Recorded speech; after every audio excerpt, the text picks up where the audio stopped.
This is a slide presentation about firewall economics. There will be a formal definition shortly, but for right now, I'll read a little introduction. Firewall economics builds a firewall between markets for necessities and luxuries. We are never going to have an economic system that is 100% capitalism, and we are never going to have an economic system that is 100% socialism. All economic systems are a mixture of capitalism and socialism. Reaching this level of understanding is easy. Everybody gets it. Private property is not going away. The obligation of a modern democratic government to provide a social safety net is not going anywhere either. We all want both. We want our property to be secure, and we want the government to help us in an emergency. Can we have both? Yes, we can. Firewall economics is the next incremental step. People understand that a mixed economy is best. The next level of understanding happens when people realize that the goal of securing a solid federal social safety net is not a threat to the goal of protecting private property. Most people would agree that a mixed economy is best. The next step is to find the most efficient, rational, and humane way of mixing capitalism and socialism. I propose firewall economics. A more precise definition will follow, but FE is about socialism for desperate human necessities and capitalism for everything else. There is a formula for deciding what is or is not a bare necessity. Once necessities are identified, markets for those goods and services are restricted to nonprofit market delivery systems. It's not cool to make a profit on medical care, but FE doesn't care if you make $1 billion selling $1,000 designer suits to lawyers. Nobody dies if they can't afford a designer suit. People die and/or go into brutal debt traps when they can't afford medical care. FE takes the sting out of recessions. Recessions come with capitalism. It's a business cycle thing. Recessions are scary for consumers because they can cut off access to desperate necessities. FE protects markets for necessities from economic shocks caused by the business cycle. With FE, consumers keep their benefits during recessions. Benefits are transferable between jobs. Medical and retirement benefits are no longer the responsibility of the employer. The federal government administers benefits. Recessions cannot interrupt careers like they do now. Now let's look at a formal definition of FE. Before I go on, let me say that there is a free book that explains firewall economics in more detail at firewalleconomics.com. One word, no caps.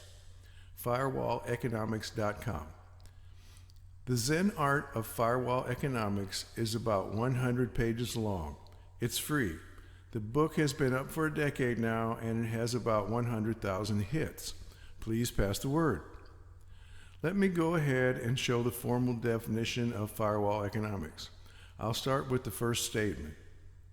Firewall economics is an economic model that restricts all commerce for the sale of goods and services that are considered to be desperate human necessities from private sector for-profit markets.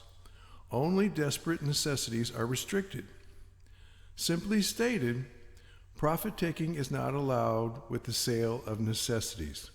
For example, not-for-profit public sector health care is available to anyone who needs it. For-profit health care is not illegal, but few people would want it.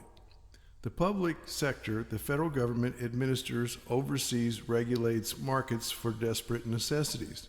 Call it anything you want, but it's fair to call that socialism. Socialism is no longer a bad word. A command economy, a planned economy, is socialism. There's nothing wrong with that. Socialism is not communism. Socialism is democratic. Communism is not. Parks are socialism. Streets are socialism. Public schools are socialism. Social security is socialism. Every economic system is a mixed economy. The trick is in the mixing. Firewall economics is original in one way. The trick is in the mixing. Firewall economics holds that public sector socialism and private sector capitalism do not mix well in any one individual market. They cancel each other out and produce market inefficiency. The firewall keeps them apart. The market for basic healthcare would have no private sector capitalism in it at all. The market for elective cosmetic plastic surgery would be for profit. Socialism for necessities, capitalism for everything else. When a recession happens, necessities are protected and subsidized by the public sector. If you become unemployed, you keep your health care and pension benefits because they are not connected to your employer. Now we deal with the question of how to determine what is or is not a protected necessity. Let's go on with the formal definition. A desperate necessity is operationally defined as any good or service that a consumer cannot refuse to buy at an exorbitant price without being forced to borrow money that they cannot afford to repay. In other words, without going into a debt trap like the payday loan industry is infamous for, predatory lending. The law of supply and demand breaks down with markets for desperate necessities. That's why firewall economics keeps necessities away from for-profit markets. When a seller has a buyer over a barrel, the law of supply and demand breaks down. The law of supply and demand assumes that the buyer can refuse to buy when the price is too high. When the buyer cannot refuse to buy a necessity of life, no price is too high. The seller has the buyer over a barrel. For example, a man lives on a small fixed income in a mobile home in a rural area. He heats his trailer with LP gas. There is no real competition over the price of gas. He gets his gas from one place. The seller decides to double the price of gas and the buyer cannot afford it. The buyer cannot refuse to buy. Without the easy credit of a predatory lender, he would have no heat. Borrowing money from the predatory lender only kicks the can down the road. He's in a debt trap. Welcome to extreme capitalism. Let the buyer beware. Without market protection, the gas man could buy his gas at a mere fraction of what he sells it for. With market protection, he could only sell gas for his cost plus the cost of delivery. Firewall economics does not like public-private partnerships. Here is why. If the government allowed the gas market to stay private and simply gave the low-income consumer a subsidy or a tax break, the government would be subsidizing the extortion. The seller could just raise his price again and capture the entire subsidy. Capitalism and socialism cancel each other out. What we have with firewall economics is a mixed economy with some socialism and some capitalism, but they are never allowed to mix in any individual market or any individual good or service. That's the firewall. There are more examples of this in the book. Firewall economics secures the social safety net and makes it more efficient. Basic necessities are considered to be a universal human right. Capitalism has to reach deep into the ridiculous to rationalize rugged individualism and its subsequent neglect of public responsibility. We have been assaulted with irrational propaganda for so long that we find no rational contradiction in denying health care to workers while providing free health care to violent offenders. No one has a problem with providing health care to inmates. Inmates are certainly entitled to it. We realize that they are at the mercy of the institution. They have no control over the situation. They can't work for enough money to pay for medical care. But how much control do most workers have over affordable access to health care? Workers can't set the prices. They can't negotiate for better coverage unless they are in a union. They are just as much at the mercy of the industry as anyone else. Healthcare and other necessities should be restricted from the private sector. Private vendors are more expensive than public sector providers. Privatization is sold as more efficient. That is a myth. Cost plus profit is greater than cost alone. The best example is Social Security. The private sector wants to privatize Social Security. The administrative overhead in the public sector for the Social Security Administration is about 2%. The administrative overhead for private sector health insurance is about 25%. The private sector knows the truth. When things get serious, we go to the efficiency of the public sector. Our entire industrial production during World War II was transferred to the public sector. It is not efficient for 7 different companies to design and build a battle tank only to have the government select one of them to mass produce. Command economies are more efficient. Firewall Economics does not call for one giant command economy, but a planned command economic structure works better for necessities. We can survive 47 kinds of toothpaste, but not 447 kinds of healthcare delivery options. Our complicated healthcare system is inefficient and immoral.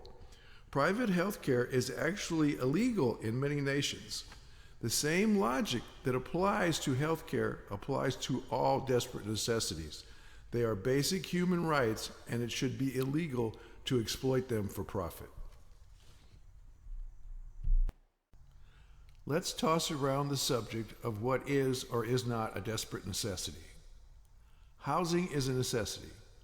A simple, cheap, single-family home could be considered a necessity. But is a big, expensive home a necessity? No. The government can use its power to provide low-interest loans and tax deductions for modest homes and apartments. The feds can subsidize rent. They can even impose rent control. Deciding how much housing expense should be protected as a necessity would be done democratically. Congress can set the limit and protect the first $100,000 of a mortgage for a single-family home, or the first $500 of apartment rent, or whatever they decide is a reasonable limit. No second homes or vacation homes, etc. Is a car to get to work a necessity? Again, a reasonable portion of the cost can be protected without subsidizing $40,000 second cars. Is gas to get to work a necessity? If a corporation can deduct the price of gas in company cars, then people should be able to deduct the price of gas to get to work.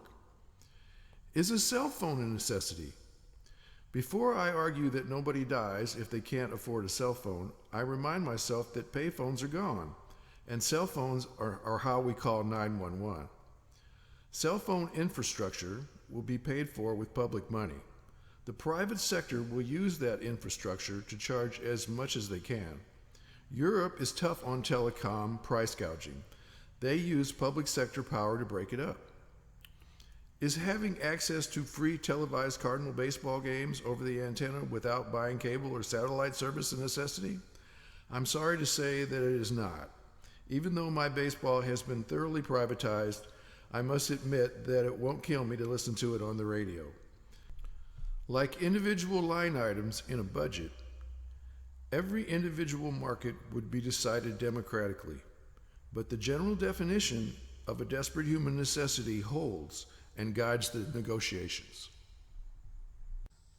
Firewall economics is easy to understand. The old socialism versus capitalism argument confuses everyone to the point that any economic idea, no matter how simple, gets buried in cheap propaganda. Capitalism is hard to defend. Spin doctors don't sell capitalism as positive as much as they sell socialism as negative, specifically by purposely confusing socialism with communism. Socialism can be democratic. Communism is a totalitarian system. In 1935, They condemned Social Security as godless totalitarian communism. In 1965, they trashed Medicare as socialism/communism. Now they spin national health care as a danger to your liberty as an American. DNA is not the only thing that evolves. Culture evolves too.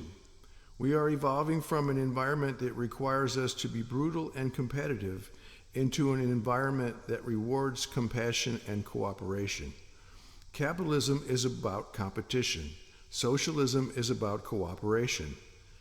Every new generation becomes a little less competitive and a little more cooperative. Capitalism and socialism are not religions or even rigid dogmatic systems in practice. There really is no such thing as capitalism and socialism in the way that most people think about the labels. Every culture is a mixture of cooperation and competition. When that becomes common knowledge, people will be comfortable with the idea of mixing competition and cooperation in a rational way, rather than by blunt political force like we do now. Blunt political force is primitive, irrational, inefficient, and cruel. Are you ready for some good news? You don't need math to understand firewall economics. In recent decades, ultra-conservative politics has changed economics. The study of economics devolved from a social science with philosophical arguments about morality into an attempt to justify capitalism by using very, very complicated mathematical calculations to quote, unquote, prove that a competitive economic system will produce a libertarian utopia. Guess what? They never found enough math to convince everyone that greed was good. They never found enough math to convince everyone that 5 or 6 families being richer than half of the population put together was anything short of an oligarchy and a real threat to democracy itself. You can do social science without very, very complicated math. You need a little math, but nothing so complicated that 99% of the population cannot understand it. Guess what? When we study people in other economic systems to measure how happy they are, the Northern European nations with mixed economies that have a mix that is a little heavier on socialism than the US and that have a little less inequality than the US always top the list. Who looks more like firewall economics, Norway or the US?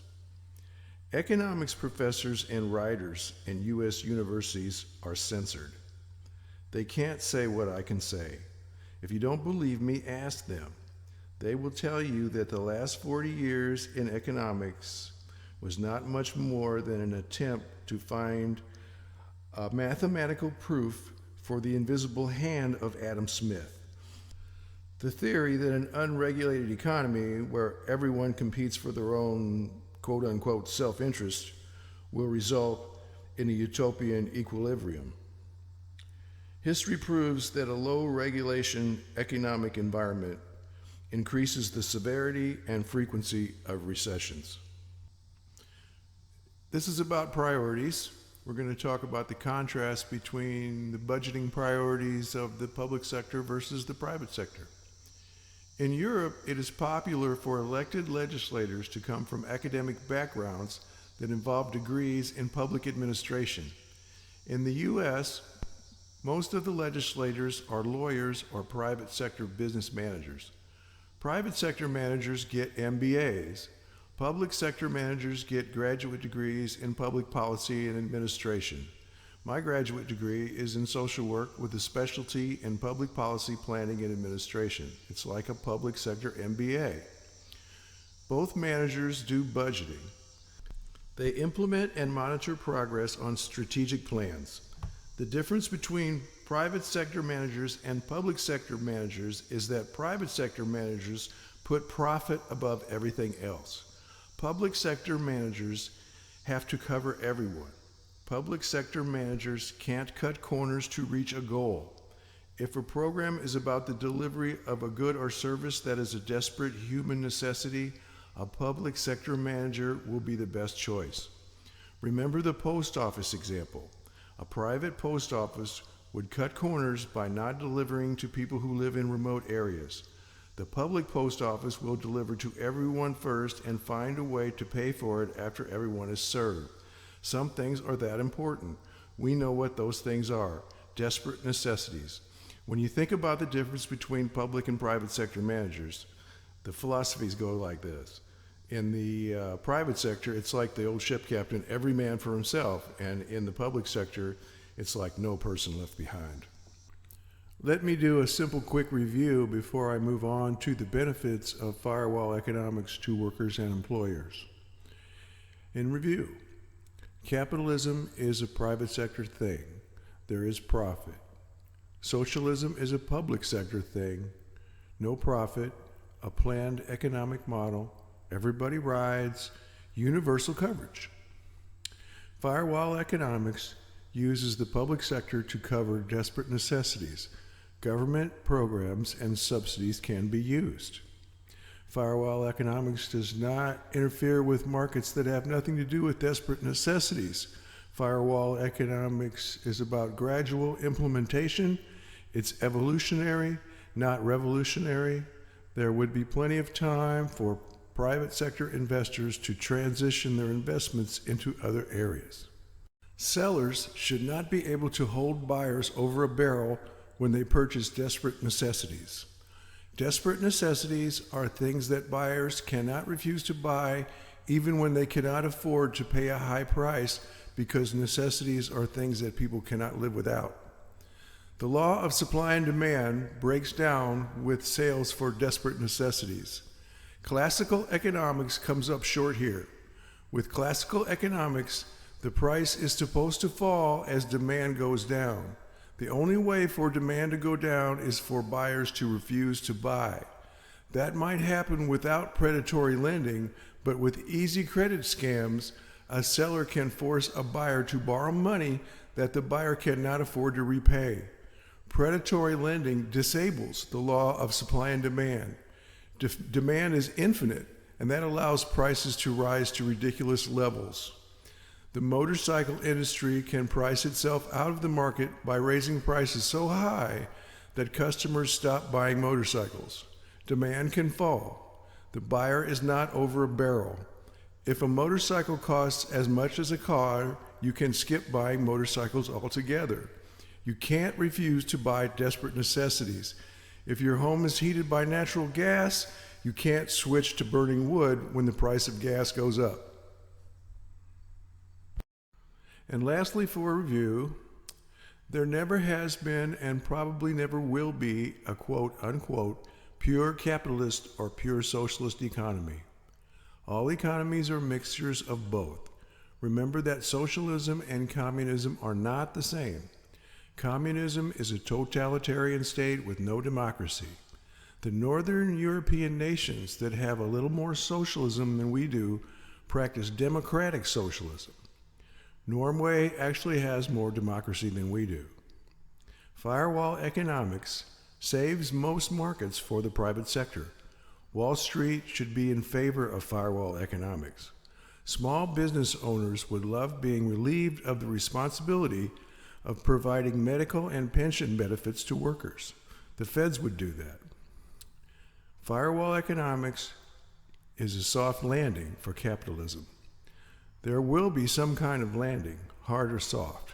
There is no possibility that the extreme form of capitalism that we have now will survive without completely suspending democracy in the United States. It would be easier to give workers a real safety net than to drive them into fascism. Wall Street can't afford to strengthen Social Security and give us a national health service. Let's talk about arbitration. Arbitration is what firewall economics is about. Arbitration is what happens when two sides are locked in a dispute and both sides are paralyzed to the point that they need a neutral judge to find a compromise. The judge lists the demands of both sides, negotiable and non-negotiable, and looks for common ground and trade-offs that both sides can live with. Neither side gets everything they want, but the compromise that comes closest to that ideal is illuminated rationally without blunt political force. Capitalism and socialism have been locked in such a dispute for a very long time. Capitalism and socialism need to go to arbitration before we start a war that we can't stop. History is full of bloody wars that were fought over things that seemed to be important at the time but were seen by later generations as trivial. People killed each other over a dispute about the Trinity. They fought over the idea that the Christian Trinity, the Father, Son, and Holy Ghost, were one thing versus three things. Wars were fought and are still being fought between Jews, Christians, and Muslims. All three of those groups are simply denominations of theism. Theists believe in one God, and the theistic God is all-seeing, all-knowing, and all-powerful. Atheist means not a theist. That's all it means. Muslims fight to the death over Shia versus Sunni Islam. That is simply a dispute over who descended from the Prophet Muhammad. Peace be upon him. I am a Christian. I say that out of respect. Think of all of the bloody wars between Protestants and Catholics. Those are just Christian denominations. Can you imagine a bloody war between Baptists and Methodists today? Of course not. But fights between Protestant denominations were the reason that our original settlers sailed for America. It only seems trivial to later generations.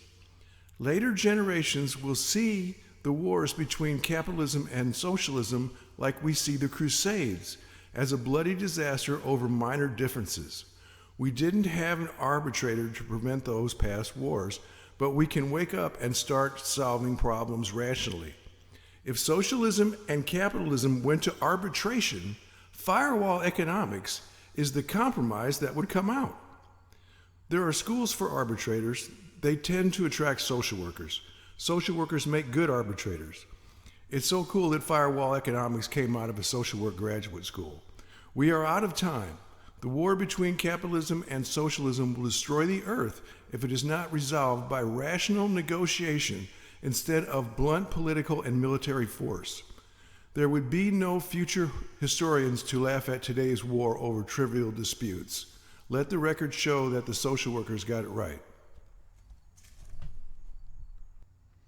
You know, I can anticipate Republican spin doctors reacting to Firewall Economics. I can almost hear FDR, if he was alive today. I think I know what he would say. Republicans don't want to support anything that the Democrats do. So when a Democratic administration comes up with a bill or a program or an idea that is a really good idea and should be done and would probably put a big dent in the problem and that most people support, they don't want to go on the record as being against it, so they say, well, it doesn't go far enough. So what they would do with Firewall Economics is probably say that, well, it doesn't fix inequality. It doesn't make blind people see. It doesn't do anything about global warming. But it's not supposed to. This is just about strengthening the social safety net. Once again, Firewall Economics is not extreme. It's incremental. Firewall Economics does not go far enough to fix inequality. We can work on inequality by other means, but Firewall Economics is about making the social safety net strong enough to provide a better shock absorber in a recession. A situation where the richest 1% own half of everything, but everybody can still see a doctor, is better than a situation where the richest 1% own half of everything and 1/3 of the population has no medical coverage at all. At least with Firewall Economics, private healthcare executives would not make more than the President of the United States, and insulin would not cost 10 times more in the US than it does in Europe. Remember the guy who jacked up the price of the EpiPen? That is exactly what FE prevents. And by the way, people that do things like that need to see the inside of a criminal court, not just a civil court. Civil court can fine them, but a civil court can't send anyone to jail. And even in civil court, stockholders in private corporations are only liable to the limit of the value of their shares. Private corporations can hide behind special bankruptcy laws. If a corporation goes bankrupt after being fined for hurting people, the company can go bankrupt and the court is blocked from going after the CEO's personal wealth. That is what corporations are for, to limit the liability of the shareholders. This is so far out of hand now that white-collar criminals pay fines like they're just the cost of doing business. Firewall Economics doesn't fix that either, but it takes the sting out of a recession. Recessions are not good for labor or capital. Which is better, air or water? It depends. It depends on what? It depends on if you are trying to breathe or put out a fire. Which is better, capitalism or socialism? It depends. Are you trying to shore up the social infrastructure or sell fancy bass boats to middle-aged men? And by the way, markets like that are proof that there are plenty of things to make and sell that are not necessities. Even with free medical care and strong Social Security retirement coverage, people will still buy things that are actually luxuries. There is no possibility that people in the United States will refuse to buy goods and services that they don't actually need. Rational budgeting has nothing to do with fishing. People will pay $10,000 for a bass boat and $20,000 for a truck to pull it so they can catch 5 pounds of fish that they throw back. Even if the feds subsidize the first $100,000 of a single-family home, people will still buy the biggest home they can afford. It's a mistake, but they'll do it. People haven't figured out money yet. Firewall Economics is no threat to private sector profits. It just puts some markets out of bounds. It's a minor adjustment with a positive payback for labor and capital. Don't forget, optimistic customers who feel secure will spend money. The U.S. economy runs on consumer spending. It's another mistake, but it does, and it's not likely to change in the near future. The original part of the firewall economics idea is that even in a mixed economy, public sector socialism and private sector capitalism do not mix well. The firewall is the original idea. In today's mixed economy, we mix by blunt political force. Take an issue, an individual market, say healthcare. That is probably the best example. The Democrats want public sector nonprofit healthcare. The Republicans want private sector for-profit healthcare. Republicans have half of the votes. Democrats have the other half. They reach a compromise by agreeing to a bad plan. More people qualify for government-subsidized health care coverage than before, but private sector health insurance companies remain in place. Private health care corporations make a fortune by charging high prices to the public sector for care, and they resist the pressure to cover everyone. Health care in the U.S. is twice as expensive as it is in Europe. We need to avoid public-private so-called partnerships. Both sides have conflicting goals and priorities. I'm tempted to use the air and water example. Imagine that we have a fire and Republicans insist on using a mixture of air and water in the hose. We can still put out the fire, but our intervention will be less efficient. That's not a perfect metaphor, but it goes around in my head. A private post office is still our go-to example. I'll get to my favorite example, the Roman Fire Department, soon. You'll never forget that one. It really happened.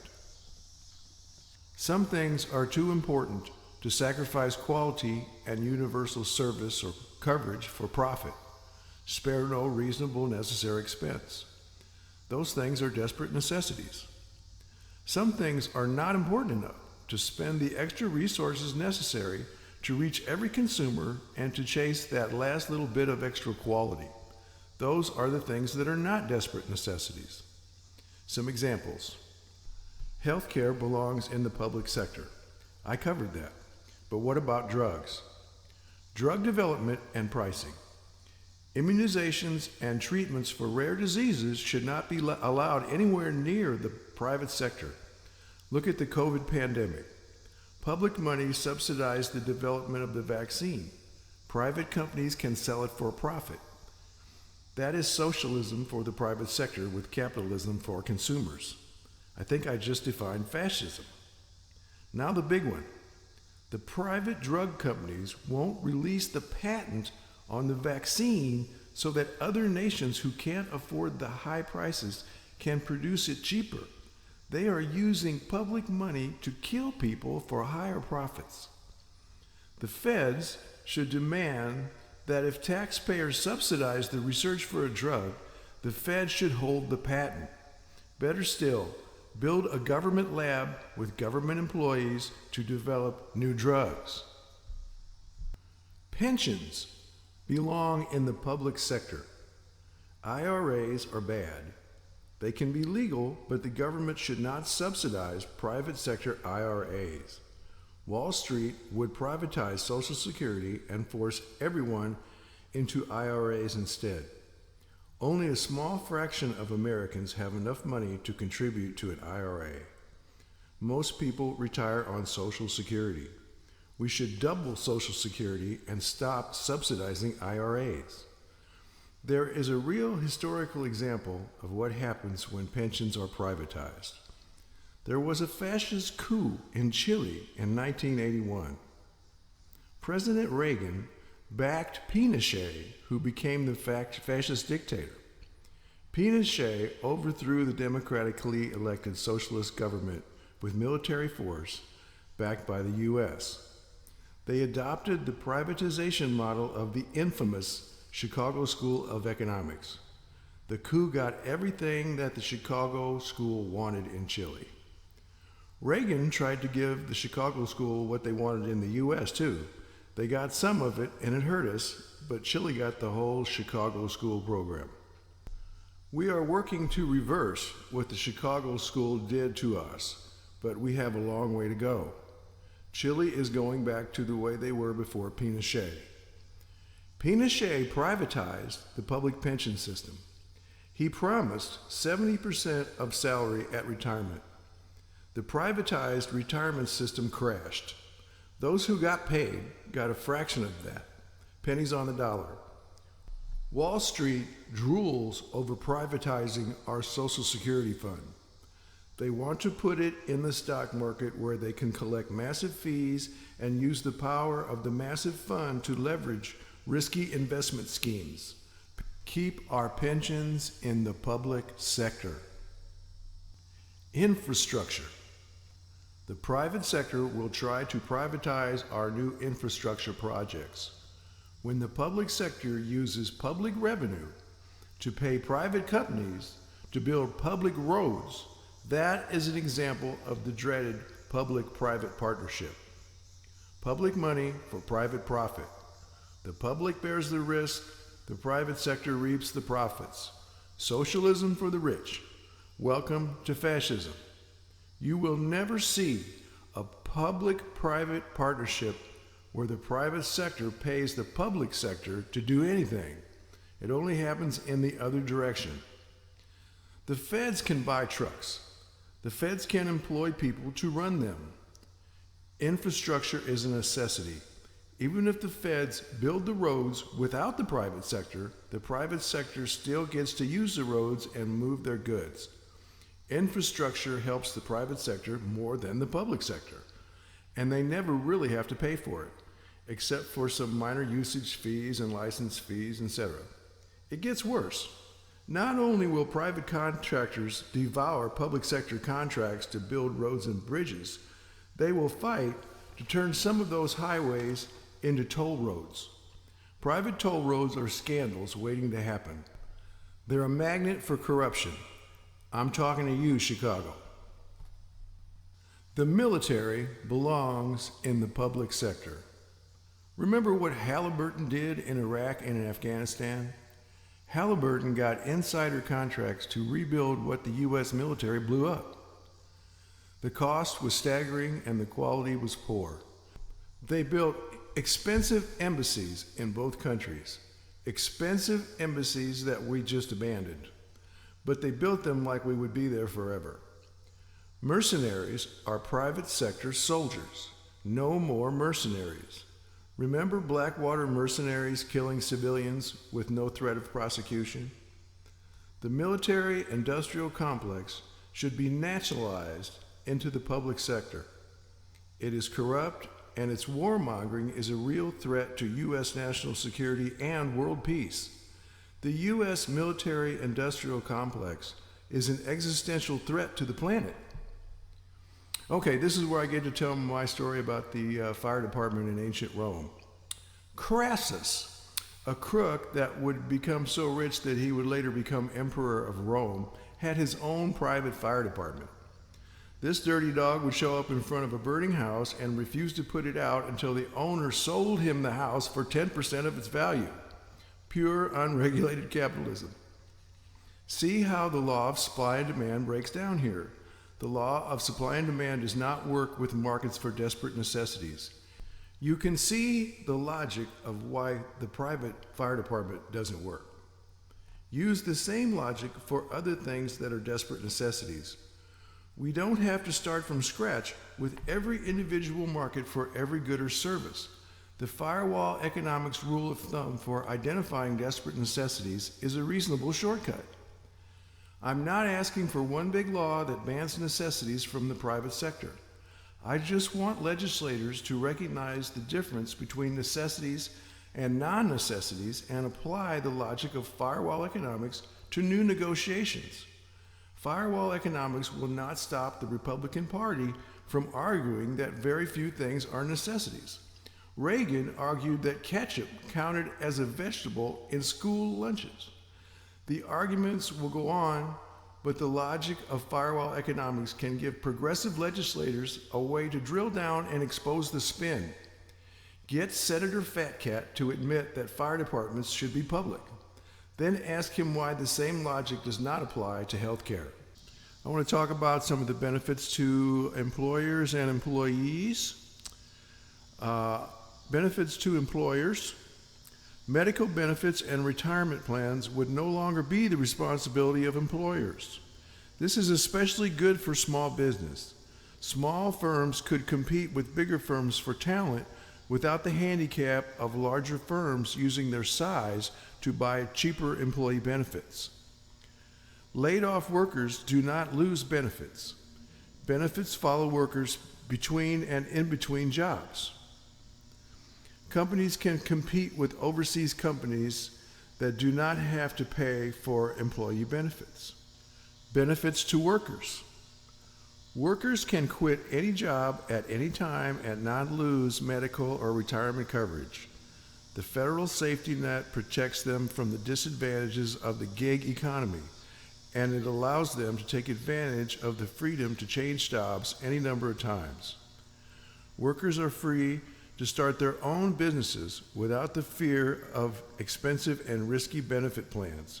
If a business fails, the owner still has medical and retirement benefits. Workers cannot be trapped in jobs over benefits. Victims of sexual harassment can leave and sue. Workers cannot be forced to do illegal or unethical things with the threat of being fired. This is a union benefit that would go to all workers. Workers can strike without losing benefits. In summation, it is time for professors of economics to stop trying to find a mathematical proof for the weak theory that there is no adversarial relationship between labor and capital. There is an adversarial relationship between labor and capital. Once we recognize this fundamental truth, we can find a way for labor and capital to negotiate a rational compromise between socialism and capitalism that both labor and capital can live with without resorting to combat by blunt political force. Private sector investors need to protect and preserve their ability to invest in and profit from taking risks on legitimate but rationally regulated investments. Labor needs a modern social infrastructure to give them a sense of security and to protect them from losing access to desperate necessities in a recession. If capitalism and socialism went to arbitration, firewall economics would be a rational compromise that both sides should be able to live with today. Please read The Zen Art of Firewall Economics. It's free at firewalleconomics.com. One word, no caps.